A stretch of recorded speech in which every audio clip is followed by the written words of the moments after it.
Buenos días, feliz sábado. El saludo adventista es muy apropiado cuando estamos juntos. Por todo el mundo es igual, nos saludamos y realmente no paro en casa mucho y cuando estamos juntos para mí es un privilegio y estar con ustedes esta mañana. Los sábados son muy especiales. Son días que Dios ha separado de una actividad que acelera cada día más y más. No sé si esta semana ha sido ocupado para ustedes, muy ocupada. Para mí ha sido bastante llena de actividades, mayormente en el aire, volando. Nuestros pilotos están fuera en este momento y me tocó la responsabilidad de hacer todos los vuelos, así que estuve más en el aire que en la tierra, a veces me parecía. Pero gracias a Dios de que todo quedó bien y que los pacientes fueron transportados y los misioneros también. Y cuando llega el sábado yo quedo muy contento de que podemos descansar de las actividades tan ajetreadas de la semana. Vivimos en momentos muy portentosos, muy solemnes. Sospecho y creo que el año 2017 no va a ser un año normal. El año 2016 no fue, ni 15, pero 2017 va a ser muy interesante y podría ser bastante un año de suma importancia en nuestras decisiones y acciones, porque lo que decidimos y hacemos este año, lo que hacemos hoy, esta semana, son decisiones que nos llevan, toman un rumbo que va a llevar a la vida eterna o la falta de la vida eterna, que es la muerte eterna. Esta mañana reconozco que hay mucha confusión en el mundo. Solamente en el mundo cristiano protestante hay más de 33,000 diferentes iglesias. No hace falta más. Ya hay más que suficientes. Y cada iglesia, cada denominación tiene su nombre. ¿Y cuál es la que tiene las características? ¿Cuál es la que enseña la verdad? Hay una iglesia con un nombre, otro nombre y otro nombre. Antes habían denominaciones que eran conocidas. Hoy en día cualquiera pone su iglesia, se alquila un lugar y pone su nombre ahí. Y uno no sabe lo que enseñan. No hay un conocimiento de la palabra de Dios como antes se pensaba tener, y diferentes tipos de enseñanza. Hay confusión en las escuelas de teología, en las diferentes denominaciones. Hay confusión en lo que es la Biblia y cuál Biblia, cuál traducción. Hay confusión en los ritos que Jesús nos dejó. Hay confusión en las enseñanzas de la Biblia. Entonces vale la pena en estos momentos tan importantes tener nuestros pies sólidamente establecidas, fundadas en la palabra de Dios. Es necesario que sepamos dónde pisamos y que estemos con nuestra casa construida en la roca, que es el Señor Jesús. Entonces voy a pedir que inclinen sus rostros conmigo. Yo me voy a arrodillar aquí y ustedes pueden inclinar sus rostros mientras oramos. Padre nuestro que estás en los cielos, me humillo delante de ti. Todos nosotros inclinamos nuestros rostros, Señor, frente al trono para reconocer que tú eres nuestro Dios, nuestro Padre. Tú mandaste a tu Hijo unigénito Jesucristo a esta tierra, que pagó un precio infinito para poder salvarnos. Y esta mañana, Señor, pido que tú hables a cada corazón. Rodea tu casa y los que están viendo en sus casas, por televisión o escuchando por radio o en el internet.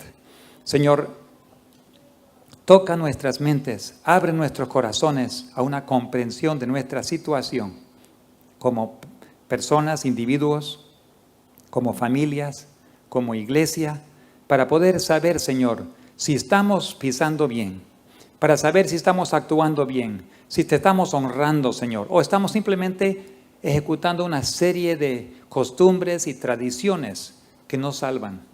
Y algún día encontrar que hemos perdido la vida eterna por habernos descuidado.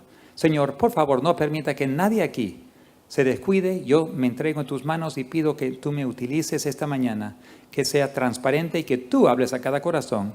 Por favor, Señor, úngenos ahora con tu Espíritu Santo en el nombre de Jesús. Amén.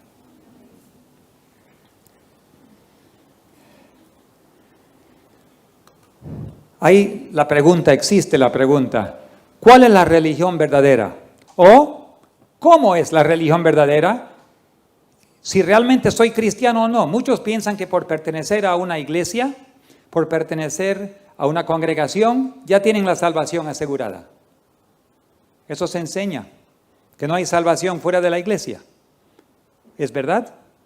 No es verdad. Tenemos que saber, porque nuestra vida eterna depende de eso. ¿Cómo es lo que enseñó Cristo? ¿Cómo actuó Jesucristo? Entonces, aquí vamos a empezar con el principio. Tenemos que entender de dónde venimos y sabemos a dónde vamos. Es muy importante. Dice, y vio Dios todo lo que había hecho, y aquí era bueno en gran manera, y fue la tarde y la mañana, el día sexto. En Génesis 1:31 vemos eso. Dios hizo toda su creación en 6 días. Y descansó el séptimo día, pero terminó su trabajo el sexto día, que es lo que había hecho, y hizo una cosa Dios.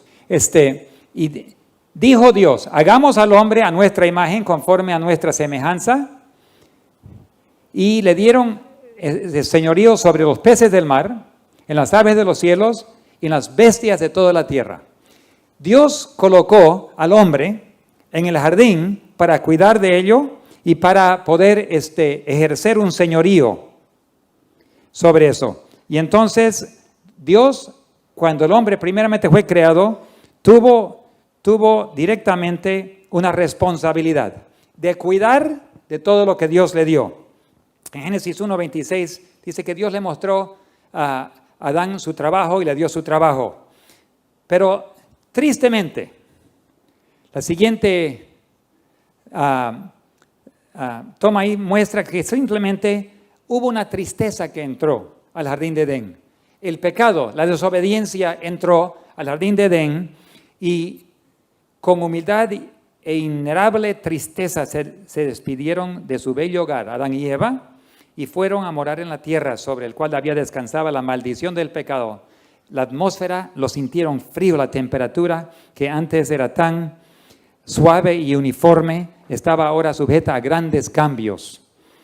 Y misericordiosamente el Señor, imagínense, nunca había entrado la muerte antes al jardín de Edén, pero el Señor tuvo que matar al primer corderito. ¿Se imaginan? Jesucristo tuvo que darles ropa y para conseguir esos cueros, un corderito tuvo que morir. Nunca habían visto la muerte, pero el Señor les dio vestidos de pieles para protegerlos de los extremos del calor y del frío. Así dice Patriarcas y Profetas, página 41. Entonces ya sabemos que en la Biblia habla de lo que Dios le dio vestimenta. Entonces Jesucristo tomó eso, Él mismo, es como símbolo.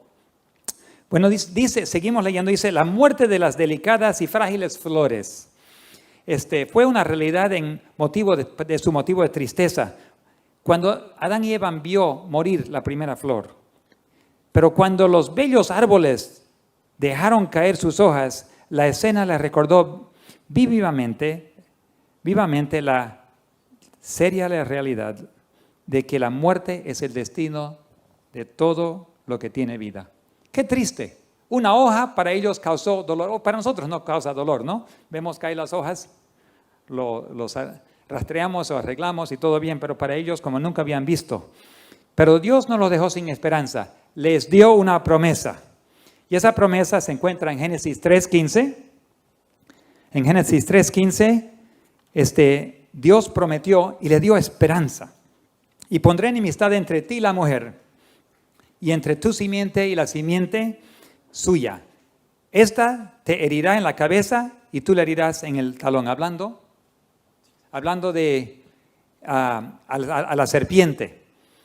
Hablando a la serpiente, Jesús le prometió a la serpiente que esa serpiente iba a sufrir un daño, le iba a aplastar la cabeza, a sufrir su cabeza aplastada, pero iba a herir al talón. ¿Cuántos de ustedes pueden correr cuando el talón está herido?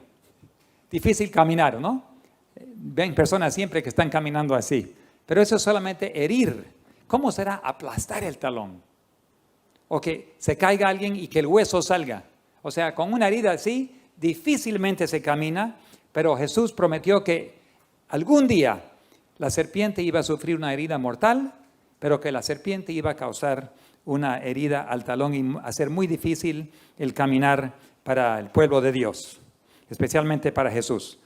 Bueno, ahí entramos ahora, tenemos la promesa, ahora pasamos a ver el sacrificio. El sacrificio que Jesús enseñó a Adán y Eva fue de que un corderito tenía que ser sacrificado por sus pecados, como símbolo del Cordero de Dios. Ese corderito, aquí está limpio, se ve una pequeña herida, un poquito de rojo, está muerto ahí, pero buscando en el internet encontré algunas tomas, algunas fotos de sacrificios que realmente han hecho en el mundo y no es tan bonito, no es tan limpio como esto. Está abierto el cuello, está cortado totalmente y está abierto y la cabeza está medio separada, casi a la primera mitad, hay sangre por todos lados y tú ves adentro del cuello y te das cuenta lo difícil y lo feo que es la muerte. Jesús pagó esa pena por nuestra muerte. Aquí lo tienen limpio, pero dice, Dios le aseguró a Adán y su compañera que a pesar de su gran pecado, no los abandonaría a la merced de Satanás. El Hijo de Dios había ofrecido expiar con su propia vida por sus pecados. Entonces, ahí vemos la hermosa promesa que en el momento que el hombre pecó, Dios proveyó una solución. Él mismo tomaría la pena de la muerte y pagarlo. Pero al multiplicarse la raza humana, se dividieron en dos grupos grandes, los hijos de Caín, los que seguían en rebeldía a Dios, y los hijos de Dios que seguían el camino de Set. Aquí se muestra a una persona orando en la montaña, vamos a ver aquí, orando en la montaña, recordando aisladamente a su Creador y pidiendo en esa solitud, pidiendo la presencia de Dios. Ellos adoraban a su Creador. Había otro grupo que seguían a Caín. La mayoría adoraban a los demonios. Eran violentos, alcohólicos, siervos del placer y perseguían a los hijos de Dios. Dos grupos grandes en el principio y hubieron dos grupos grandes en el diluvio y van a haber dos grupos grandes en el fin. Cuando Jesús estuvo también habían dos grupos. Dios en algún momento decidió que ya no podría aguantar, se arrepintió, dice la Biblia, de haber creado al hombre. Tanta maldad que había. Dios pues dijo a Noé, he decidido el fin de todo ser, porque la tierra está llena de violencia a causa de ellos, y he aquí que yo los destruiré con la tierra. Llegó el momento que hasta mismo Dios se arrepintió de haber creado a los hombres. Llegó el diluvio, destruyó, sabemos que quedó solamente Noé y su esposa, sus 3 hijos y sus esposas. De allí, toda la raza humana, todos llegamos a la misma descendencia. Todos somos hijos e hijas de Noé. Y llega el momento cuando se multiplican otra vez y de nuevo quedan 2 grupos. Cuando llegó Jesús, 2000 años más o menos después, habían 2 grupos. Y Jesús vino en un momento muy importante en la historia y Él empezó a entrenar las Escrituras. Ocurre que los sacerdotes, yo estuve en Jerusalén hace unos meses atrás y estudié un poco de la historia y en lo que habían hecho habían estudiado los sacerdotes y los eruditos de Israel, los jóvenes brillantes, habían ido a Grecia para estudiar. Y al estudiar en otras universidades públicas de Grecia, aprendieron mucha filosofía de los griegos. Y esa filosofía lo trajeron de nuevo a Jerusalén y empezaron a formarse diferentes formas de culto. Por ejemplo, yo soy sacerdote, ustedes son comunes, nosotros somos de un más alto nivel espiritual que ustedes.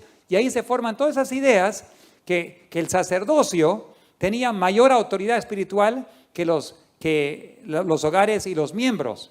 Con Dios nunca fue así. Cada persona es un sacerdote. Cada persona tiene autoridad espiritual. Cada persona debe liderar su hogar. Y no hay ventaja en ser pastor sobre miembro. Es una responsabilidad ser pastor. Es una responsabilidad ser anciano, diaconisa, diácono. Es una responsabilidad seria trabajar para Dios. Pero no te da una ventaja para el cielo. No te da mayor autoridad espiritual para la salvación. No te vas a salvar porque tu padre era presidente de alguna unión o de la asociación general. Tú tienes una responsabilidad sagrada y tienes el privilegio de servir a Dios. Pero cada persona tiene que tener una conexión directa con Dios. Entonces, Jesús vino para enseñar. Y cuando Él vino a enseñar, apenas tenía 12 años, los sacerdotes se asombraron cuando conversaron con Jesús, porque Jesús entendía las Escrituras sencillamente. Lo que dice, así es. Ojalá que fuese así hoy en día. Lo que dice la Biblia, así es. Mucho ha sido reinterpretado. Mucho ha sido filosofiado, podemos decir, inventar una palabra, en tal forma de que lo que dice no es lo que es un símbolo solamente. Pero no, la Biblia dice exactamente lo que es y así es. Y aunque los filósofos lo niegan, sigue siendo la verdad. La sencillez de Jesús a los 12 años asombró a los líderes de Israel.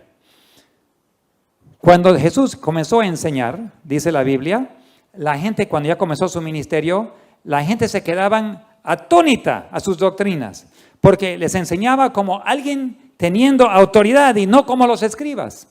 Mateo 7:29. O sea, Jesús hablaba como si Él sabía. Los escribas, ¿qué hacían? Los escribas decían, bueno, aparentemente podría ser esto, aparentemente podría ser el otro. No se sabe. Podría ser un símbolo, podría ser literal. Vamos a tener que esperar. Jesús no hablaba así. Dice, la Biblia dice, escrito está, punto final. Hoy en día, si nosotros haríamos lo mismo, estaríamos más seguros de la salvación, con menos dudas. Un amigo en Brasil, recién estuve allá en Brasil, estaba estudiando teología y me vino con varias preguntas. Yo estuve cerca de la universidad allá en Sao Paulo, me vino con varias preguntas y me dice, yo estoy estudiando teología, pero a veces digo, aquí dice la Biblia esto, aquí dice el Espíritu de profecía. Y me dice mi profesor, sí, pero hemos decidido que así no es. Entonces hay algunos que no entienden igual. Obviamente hay otros profesores que sí aceptan y otros que no. Entonces, aparentemente estamos con el mismo problema que tuvo Jesús. La filosofía de los griegos nos ha enseñado a simbolizar todo en tal forma de que lo que está dicho en blanco y negro puede hacer que no se entienda igual. Jesús creía lo que decía la Biblia. Vamos a ver algunas cosas que Jesús enseñaba. Jesús enseñaba la autoridad de las Escrituras. No solo de pan vivirá el hombre, dijo Jesús, sino ¿de qué? De cada palabra que sale de la boca de Dios. No vives de tu sueldo, no vives de tu trabajo, no vives de otras cosas, de tu dinero, de tus habilidades, de tu educación. Tú vives de cada palabra que sale de la boca de Dios. Si la Biblia lo dice, si Dios lo dijo, así es. Jesús enseñó la salvación no está en la religión, sino en la obediencia. Dijo en Mateo 7:21, no todo lo que me dice Señor, Señor entrará en el reino de los cielos, sino el que hace la voluntad de mi Padre que está en los cielos.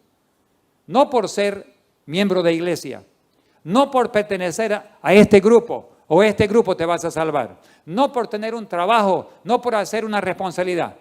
Te vas a salvar si haces la voluntad del Padre que está en los cielos. Ahora uno puede decir, pero ¿cómo es posible? ¿Cómo es posible hacer la voluntad si somos pecaminosos? Jesús enseñaba que la palabra de Dios es la suprema autoridad. Jesús enseñaba que los que aman a Dios guardan los mandamientos. Si me amáis, guardad mis mandamientos, dijo Jesús en Juan 14:15. Entonces, los que no guardan, obviamente, los mandamientos, no aman a Dios. Y si no amas a Dios, ¿cómo vas a ir al cielo? Imposible. Entonces, el obedecer es igual que amor. El obedecer significa que amas a Dios, si eres obediente. Pero sabemos que humanamente no podemos hacer. En mí no existe el poder para hacerlo. Por eso Jesús dijo en Juan 15, yo soy la vid y vosotros son los pámpanos. El que permanece en mí y yo en él, éste lleva mucho fruto, porque separado de mí, ¿qué? Nada podéis hacer. Otra vez, la palabra de Dios es la autoridad. Jesús, ¿qué enseñó?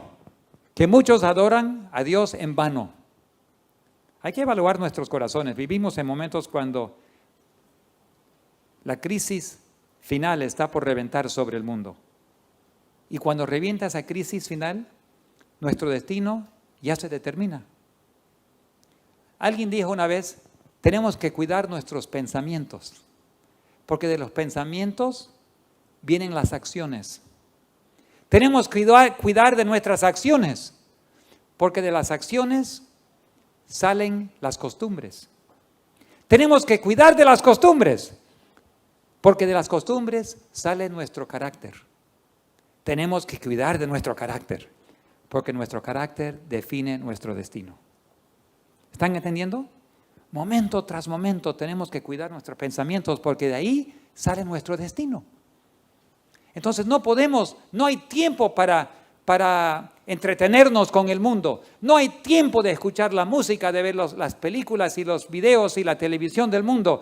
No hay tiempo de gastar en lectura de las novelas. Estuve en Ruenavaca esta semana y parado ahí vi que había un canal ahí que estaba mostrando, y en ese canal era más o menos mediodía, había un telenovela que estaban mostrando allí, que viene acá de Santa Cruz y La Paz, y mostraba a una mujer que estaba orándole a una estatua de un cardenal.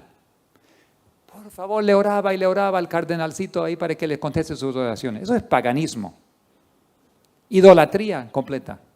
Pero siempre le oraba a esa pequeña estatua, sea la estatua de un crucifijo, sea la estatua de María, sea la estatua de un cardenal, sea la estatua de un discípulo, de un apóstol. Eso es idolatría. Nunca va a salvar a nadie. Van a seguir orando a esos palitos de madera y esas piedras hasta que lleguen a reconocer que perdieron la vida eterna. Es muy triste. El diablo está buscando la forma de engañarnos para que nosotros pensemos que estamos bien. Pero muchos adoran a Dios en vano. Y Jesús dijo en Mateo 15:9, mas en vano me rinden culto enseñando doctrinas que son preceptos de hombres, enseñanzas de hombres. ¿Será que nosotros nos hemos infectado o podríamos infectarnos pensando que lo que los hombres enseñan, eso trae la salvación? Yo no dudo que Satanás astutamente está atacando a los hijos e hijas de Dios con cosas e ideas que son hechos por hombres, para que algún día se descubra que tú has seguido las enseñanzas de un hombre en vez de las doctrinas de Dios. Los líderes de Israel, de la iglesia, de los líderes religiosos de Israel, llevaron la nación a la ruina. Ellos lideraron la destrucción de Israel. Rechazaron a su Mesías, su única esperanza. Su templo y los servicios quedaron vacíos, y los líderes lideraron la rebelión contra Roma, y en el año 70 fueron totalmente destruidos por Roma. Más de 2 millones de personas fueron matados y más de 20,000 cruces. Imagínense, 20,000 cruces con personas clavadas, crucificados allí en las afueras de Jerusalén. Es casi imposible concebir de tanto dolor y tanta agonía. La palabra de Dios es la autoridad que nos lleva directamente a la obediencia o a la muerte. La obediencia enseña que amamos a Dios, y la desobediencia, sea lo que sea, nos lleva a la muerte eterna. También podemos ver otra cosa. Podemos saber que lo pasado va a volver otra vez a acontecer.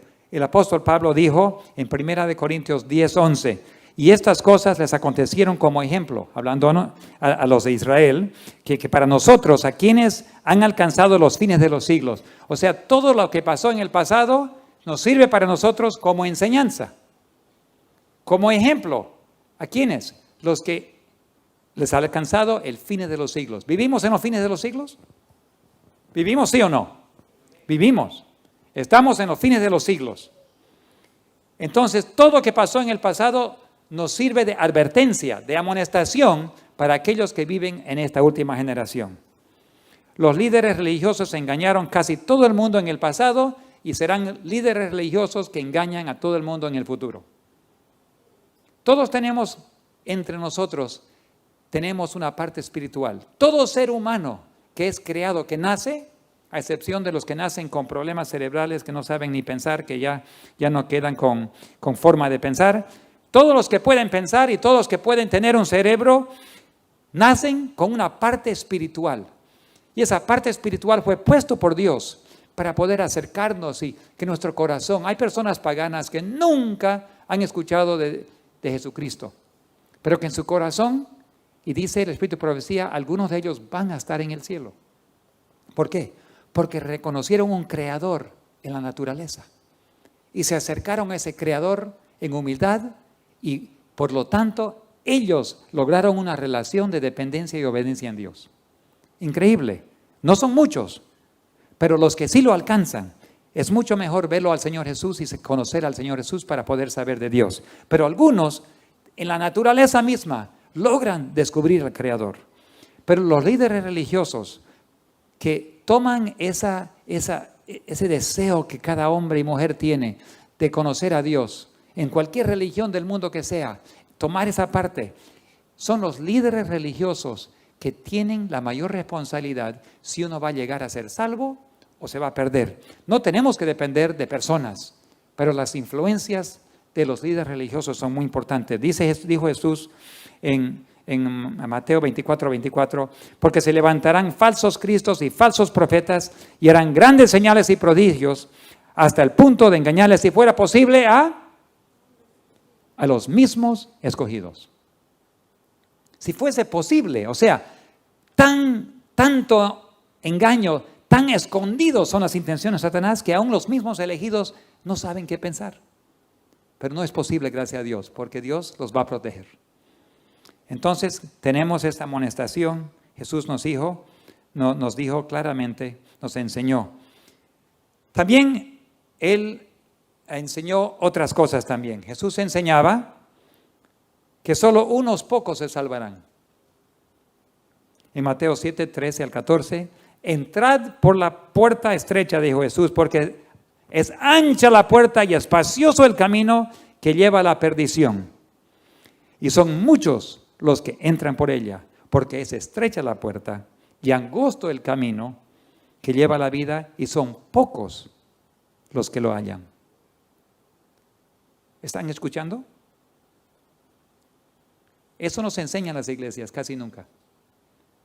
La mayoría enseñan de las iglesias que la gran parte de sus miembros se van a salvar. Pero no es verdad. Va a ser una pequeña parte. Aún entre los hijos de Dios que dicen que lo conocen, pero que escuchan y obedecen a las doctrinas humanas, se van a perder. Entonces no podemos estar en neutro, no podemos estar inconscientes, durmiendo en este momento. Este es momento de desarrollar una relación de dependencia, de obediencia en Dios. ¿Por qué? Porque Satanás rápidamente está acelerando el mundo. La hermana White, en una visión, ella vio a un gran tren que estaba viajando a alta velocidad. Era un tren inmenso y largo. Y el conductor de ese tren era un ingeniero simpático, alto, fuerte. Y el ángel le dijo a la hermana White, ese ingeniero es Satanás. Y en ese tren está todo el mundo. Y rápidamente él está llevando el mundo a su destrucción. Entonces la hermana White preguntó, pero ¿dónde está el pueblo de Dios? Mira para acá, dijo el ángel. Miró al otro lado y en una montaña, pasando por pasos muy difíciles y caminos muy duros, habían pequeños grupos de personas. Y el ángel dijo, ahí está el pueblo de Dios. Son pocos y son pequeños grupos y están caminando hacia la Nueva Jerusalén. Pregúntate a ti mismo, analízate. ¿Estás caminando con el grupo mayor o estás en un pequeño grupo de personas estudiando la Biblia, orando, pidiendo a Dios su dirección, aprendiendo a vivir diferente, a comer diferente, a vestirte diferente, a alimentar tu mente diferente? Porque solo una pequeña parte alcanzará a pasar por la puerta. Esas son las palabras de Jesús y podemos usar filosofía para explicar lo que queremos, pero lo que dijo Jesús es la verdad. También dijo Jesús,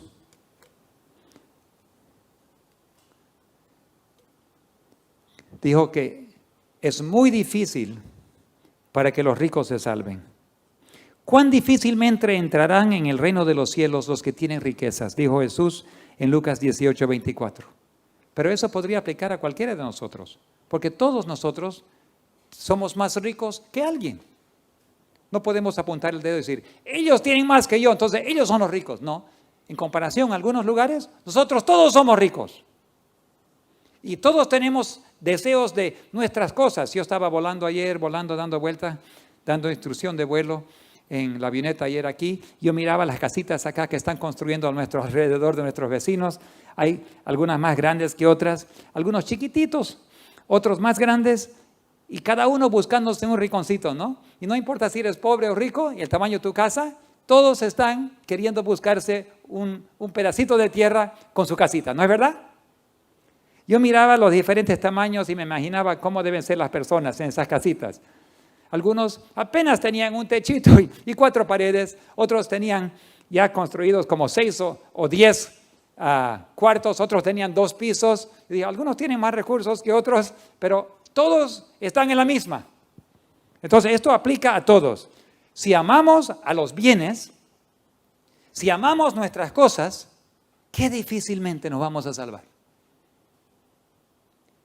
El que tiene más tentación. Porque el que no tiene nada, no tiene nada. Pero el que tiene mucho, difícilmente lo suelta. ¿Y quién se va a llevar riquezas al cielo? ¿Alguien? ¿Cuánto oro se va a llevar al cielo? ¿Una bolsa de oro? Nada. Todos los que llegamos al cielo por la misericordia de Dios, vamos a dejar todo atrás, 100%. Entonces, en cada caso, no importa cuánto tienes, poco o más, es lo mismo. Tienes que aprender a dejar todo atrás. No algún día, desde ahora.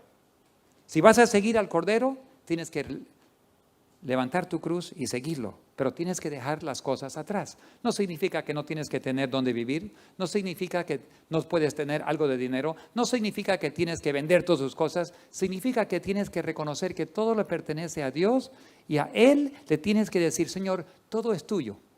Ahora dime qué hago con lo tuyo. Sea el carro, sea la casa, la propiedad. No tengo nada, yo, mi influencia, mi educación. Señor, todo lo que tengo tú me has dado. ¿Qué hago con lo tuyo?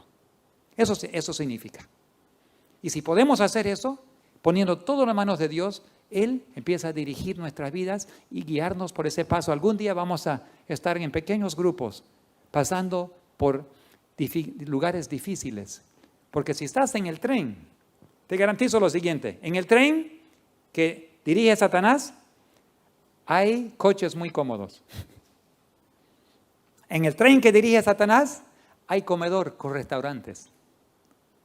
Ahí sirven comida rica, alcohol y vino. En el tren que dirige Satanás, hay dinero. En el tren que dirige Satanás, hay aire acondicionado. Y les garantizo que en el grupo pequeño no hay. En el grupo pequeño que está caminando por la montaña, no hay restaurantes.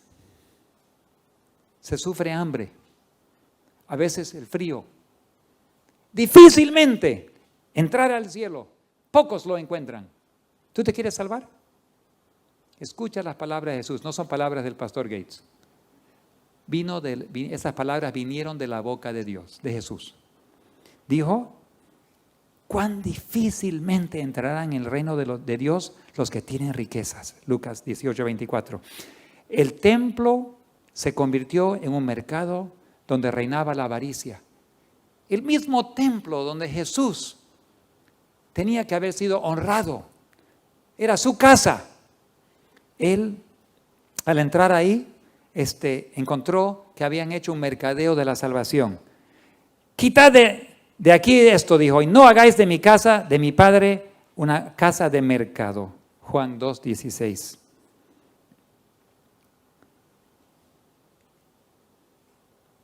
Vamos a imaginarnos cómo habrá sido ese mercado.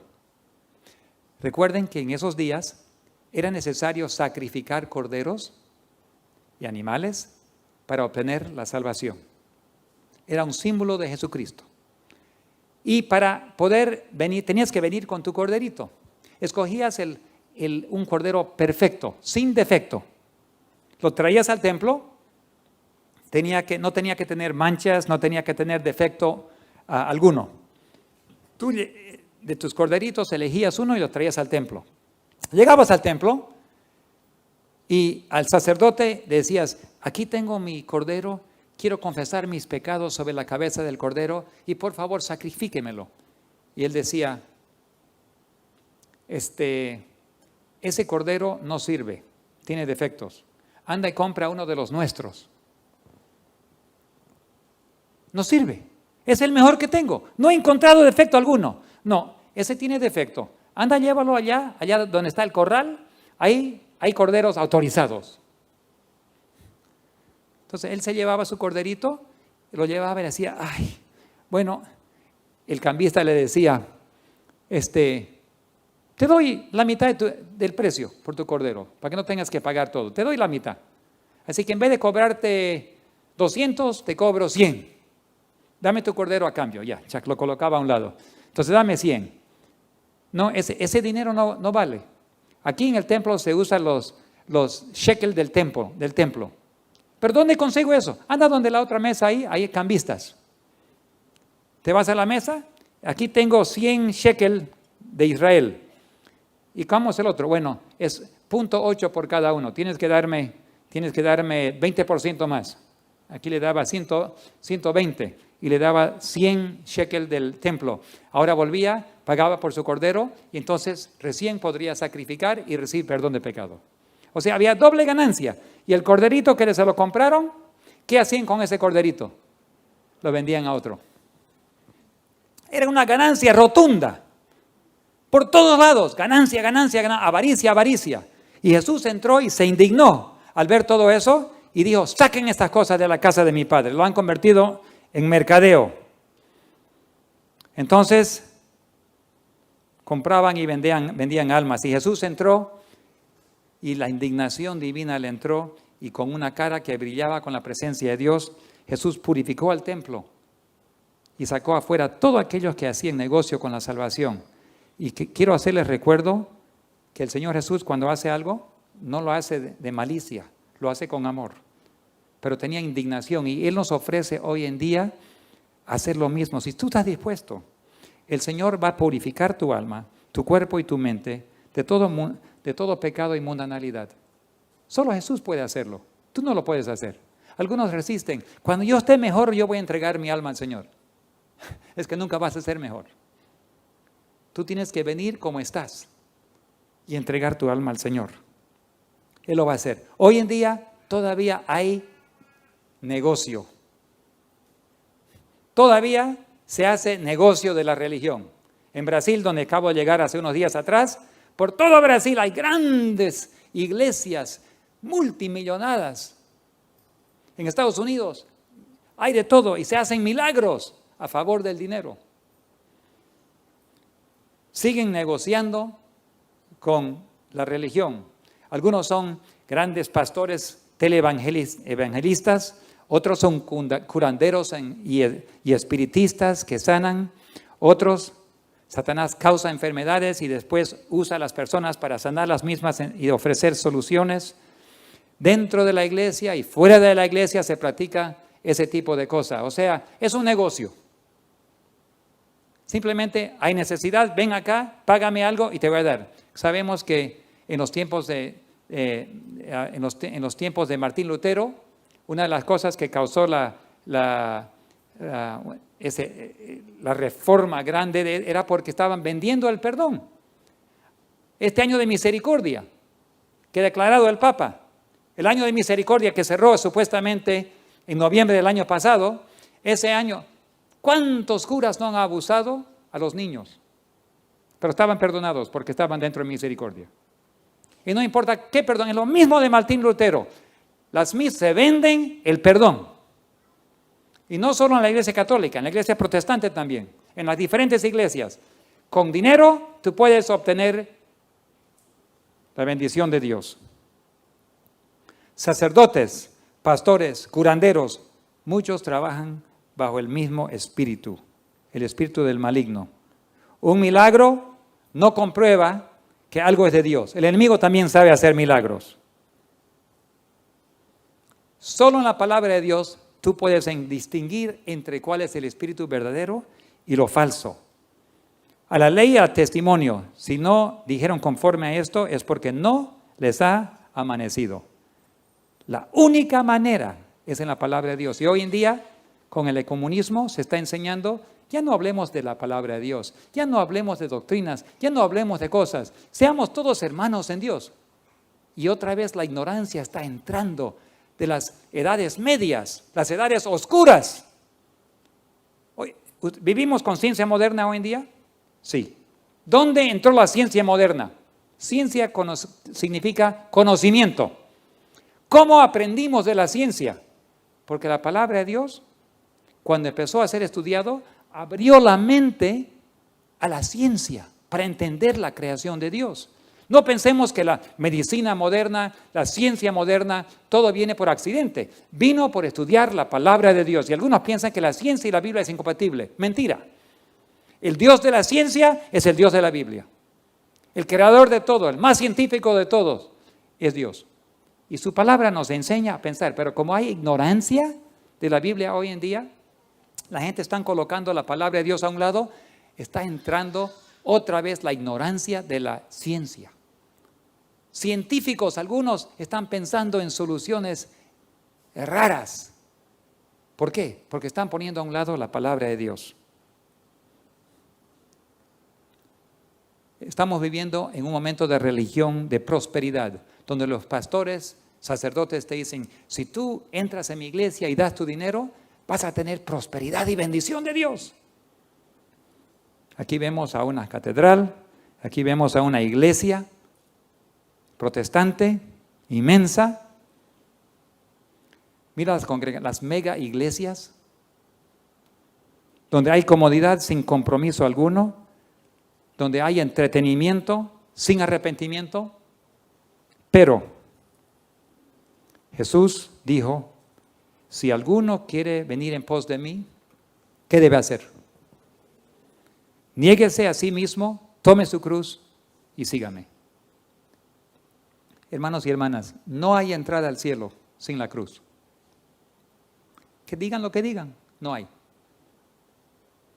Jesús dijo, si alguien quiere seguirme, que recoja su cruz. ¿Qué significa la cruz? La muerte. ¿Tú quieres seguir a Jesús? ¿Quieres vida eterna? Tienes que pasar por una muerte. Tiene que morir el yo. Y algunos pierden su vida física también. Pero el que la pierde, la gana. Pero el que quiere salvar su vida, la pierde. Pero no hay otra manera. Si vas a seguir, si tú piensas que eres cristiano, si tú piensas que vas a recibir salvación, tienes que negarte a ti mismo, recoger tu cruz y seguir al Cordero donde quiera que vaya. Es la única manera. ¿Qué significa ser cristiano?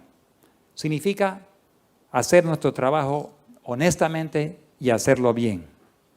Significa ser sencillo y transparente. Como cualquier niño te dice si alguien es transparente. Cuando un niño o una niña se acerca y ve a un adulto, sabe inmediatamente, se acerca y saben quién es sincero y quién no es. Ellos detectan al instante. Todos los niños amaban a Jesús, se acercaban y les ponía sus manos en sus cabezas, los abrazaba. Era muy fácil saber si realmente una persona es sencilla o no. Con los niños inmediatamente detectan eso. Entonces aquí también vemos que es necesario para ser cristiano, ser líder significa ser humilde. En la forma de seguir al Señor, tienes que ser humilde. El que más alta responsabilidad tiene, más tiene que aprender a servir. Más humilde. Pero ¿qué pasa con muchos hoy en día? ¿No sabes quién soy?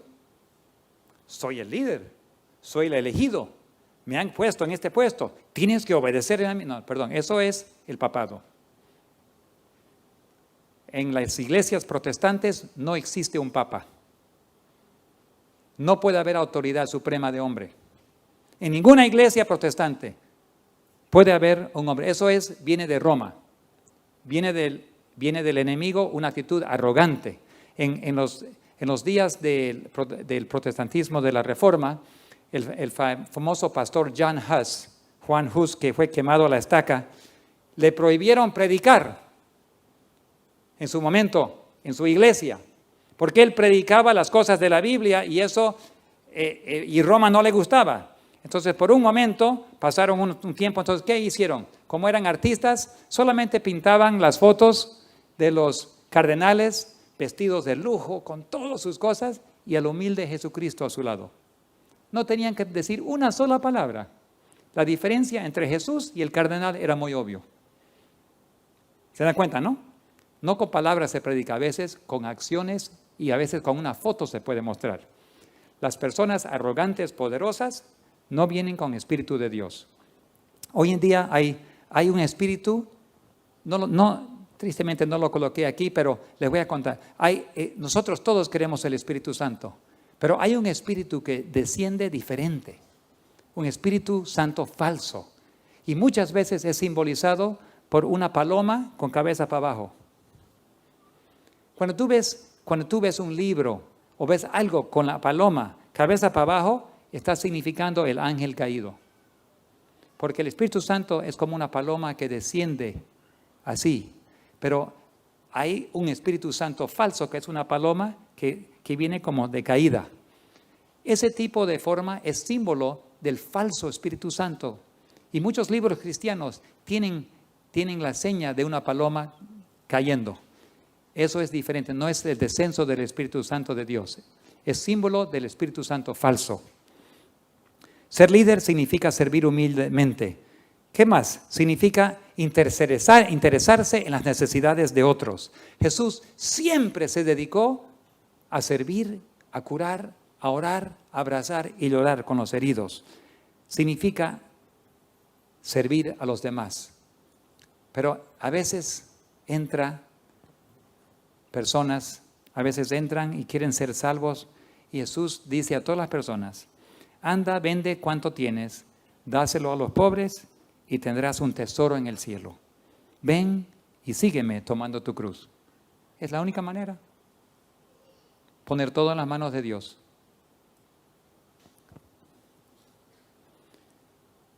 La iglesia, la religión pura e incontaminada delante de nuestro Dios. Dice Santiago, y Padre es esta, visitar a los huérfanos, a las viudas, a sus tribulaciones y guardarse sin mancha del mundo. Santiago 1:27. Hay muchos heridos en el mundo, muchos hambrientos espiritualmente, pero también físicamente. Y tenemos que interesarnos en esos pobres, porque tenemos que cumplir la misión de Jesucristo en esta tierra. Compara tu vida con la vida de Jesús. ¿Qué enseñó Jesús? ¿Tienes tesoros en esta tierra o tienes tesoros en el cielo? ¿En tus bienes o en preparar el mundo para la venida de Cristo? ¿Tú has colocado todo en el altar? Toda tu influencia, todos tus recursos, todos tus bienes dedicado a una sola cosa, salvar almas. ¿Compartes en la misión? Porque Jesús dijo, en cuanto lo hiciste a uno de estos mis hermanos o pequeñuelos, a mí lo hiciste. Mateo 25:40. Son las palabras de Jesús acerca del juicio final. Cuando tú aparezcas en el juicio final, y muy pronto, cualquier día, tendremos que acercarnos al trono. Nuestro nombre será llamado. Y va a preguntar, ¿qué hiciste con estos mis pequeñuelos? ¿Dedicaste lo que tenías a cumplir mi misión? No, Señor, yo me dediqué a acumular dinero. Entonces no te conozco. Es muy sencillo. ¿Cuál es la misión de tu iglesia, tu congregación? ¿Es ayudar a los pobres y necesitados? En tus publicaciones, ¿se invierten fondos para literatura gratis para los que no tienen para comprar? ¿Los libros que se venden tienen precios para los pobres o son para los ricos? Porque el que está con hambre no compra un libro caro. Y si no hay para comprar, entonces solo los ricos se salvan. Porque los pobres no pueden comprar ese material que tanto necesitan. La literatura, las publicaciones deben estar a disposición de los más pobres. Y tienes que hacer planes de publicar y regalar literatura. En cuanto lo hiciste a uno de estos mis hermanos, a mí lo hiciste. La obra médica, nuestros hospitales, ¿son para los pobres o para los ricos? Bueno, aquí en Bolivia no tenemos hospital adventista. Antes teníamos 4 hospitales, pero han desaparecido. Pero en muchos países tenemos hospitales adventistas. Y tristemente, solo los ricos se pueden curar ahí. Pero Dios está pidiendo para que la iglesia ponga centros de atención para los pobres también. Todos. Porque atención espiritual es lo que se necesita, física y espiritual. El mundo está moribundo y necesita, entonces tenemos que reubicar nuestro enfoque para cumplir la misión. Educación. Nuestros colegios y escuelas, ¿abren sus puertas para nuestros hijos o solo para los que tienen recursos? Si seguimos en los pasos de aquellos que hacen un gran negocio de la religión, estaremos haciendo lo mismo como los fariseos, un mercadeo de la salvación. Tenemos que empezar a pensar en la misión de la iglesia. ¿Qué haría Jesús hoy en día si Él tuviese que entrar de nuevo? ¿Qué haría si Él tendría que mirarnos, examinarnos? Tenemos que evaluarnos de nuevo y preguntarnos, ¿qué haríamos? Aquí hay una imagen de un joven moderno que entra y voltea las mesas, pero están vestidos modernamente. Nos recordamos de Jesús como estaba, pero ¿cómo sería si Jesús hoy en día entraría a la iglesia?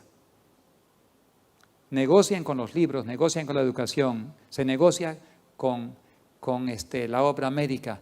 Tenemos que hacer que nuestros ministerios alcancen al más pobre como al rico por igual. Tenemos que trabajar con todos. Dios ama a todo el mundo. Jesús pagó un precio infinito para rescatarnos. Él vino a esta tierra, dio todo, pero Él pide que hagamos lo mismo. Y Él nos invita hoy en día que dejemos nuestras redes y dice, ven y sígueme. ¿Estás dispuesto a dejar tu red? ¿Cuál es tu red? ¿Tu trabajo? ¿Tu influencia? ¿Tus quehaceres de la vida? ¿Estás dispuesto a colocar a un lado y decir, Señor, aquí está mi red, estoy ocupado, tengo muchas cosas, pero Señor, Jesús viene hoy en día, ven y sígueme, deja tus redes y sea un pescador de hombres. Está hoy en día preguntando el mismo Jesús. Y como resultado, Él hace una hermosa invitación. Algún día vamos a tener el privilegio de recibir ese abrazo divino. Imagínense cuando han colocado todo en el altar. Han salvado almas, han puesto su prioridad en las almas. Y algún día cuando lleguen al cielo y hay personas por todos lados que los van a acompañar. ¿Por qué? Porque pusieron todo en las manos de Dios y trabajaron para salvar almas. Recibir un abrazo de Jesús. ¿Ya lo pueden imaginar cómo será? Yo estoy ansioso, pero todavía no quiero ir al cielo. ¿Por qué? Porque hay muchos que todavía no saben. Si yo pienso en mí, hoy día yo quisiera ir. Pero si pienso en los que no saben, todavía, Señor, deme más tiempo para trabajar. Pero quiero recibir ese abrazo algún día y decir, bien, buen siervo, entra al gozo de tu Señor. Sobre poco has sido fiel, sobre mucho te pondré. Esa es la invitación que tenemos hoy en día. Y vamos a tener una música especial ahora y después una invitación. Jesucristo está hablando a cada corazón hoy en día para que nos colocamos en sus manos.